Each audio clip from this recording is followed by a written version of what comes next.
Brewing is an ancient practice that has been around for thousands of years, and throughout most of its history, beer production has been carried out by spontaneous fermentations, in which naturally occurring fermentations are performed by wild yeasts, which typically arise from the environment, from raw materials, etc.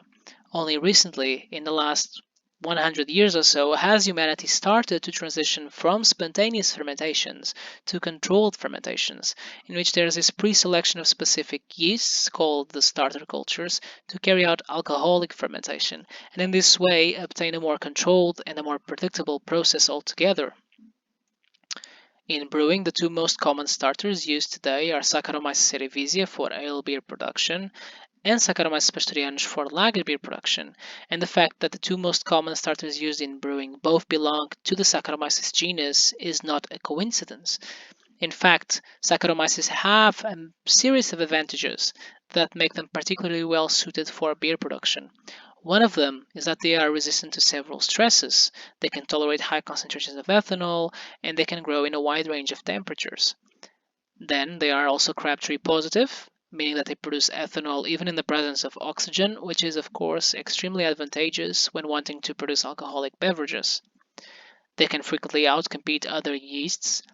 and they have had thousands of years to adapt and overcome the difficulties posed by the brewing environment, and humanity has unknowingly selected and domesticated Saccharomyces species over this time, which has allowed them to acquire a number of traits, such as the fermentation of maltotriose, the second most abundant sugar in beer wort, which has only made them better at their jobs.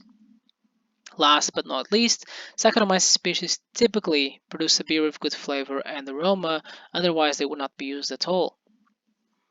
This impact that yeasts have on the flavor and aroma of beer comes from the fact that during their normal growth, during their normal life cycle, they produce metabolites such as ethanol, carbon dioxide, and glycerol, as well as a smaller amounts of volatile compounds such as higher alcohols, volatile esters, and organic acids, etc., which shape the organoleptic profile of beer.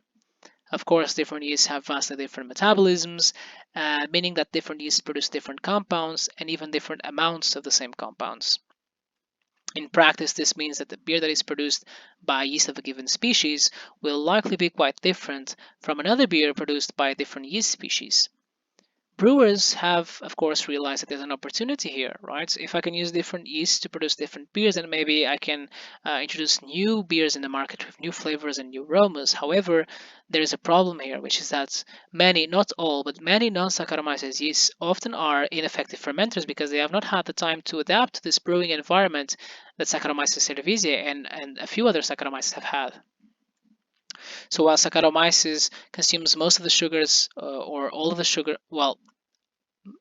the most common sugar consumes most of the common sugars in beer wort, such as maltose, maltotriose, glucose, and fructose, and therefore leads to a high concentration of ethanol.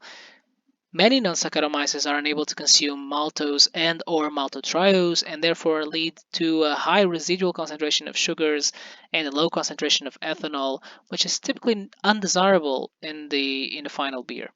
So there's a question here, why not use both of them together?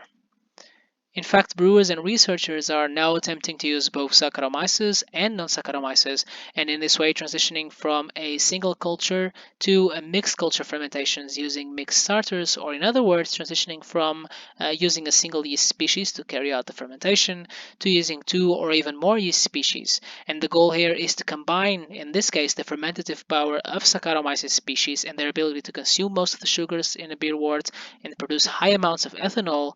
with the ability of non-Saccharomyces to produce different aromas and different flavors. There are two major ways in which this can be done. One of them is by simultaneous inoculation, in which both Saccharomyces and non-Saccharomyces species are added at the same time to the beer wort and carry out the fermentation the entire time together. There is one disadvantage, however, which is the fact that competition starts right away, and typically non-Saccharomyces lose rather quickly and may not have enough time to contribute to the organoleptic properties of beer. An alternative is sequential inoculation, in which non-Saccharomyces is added first, allowed some time to grow and ferment on its own, typically a few hours to a few days, and then Saccharomyces is added later to finish off the remaining sugars and increase the concentration of ethanol and lead to, a final beer, final product. and in this way, non-Saccharomyces have more time to contribute to the properties of beer. The goal of this study was precisely to use both simultaneous and sequential inoculation and try to find unused alternative yeasts that could enhance the aroma of beer together with Saccharomyces cerevisiae.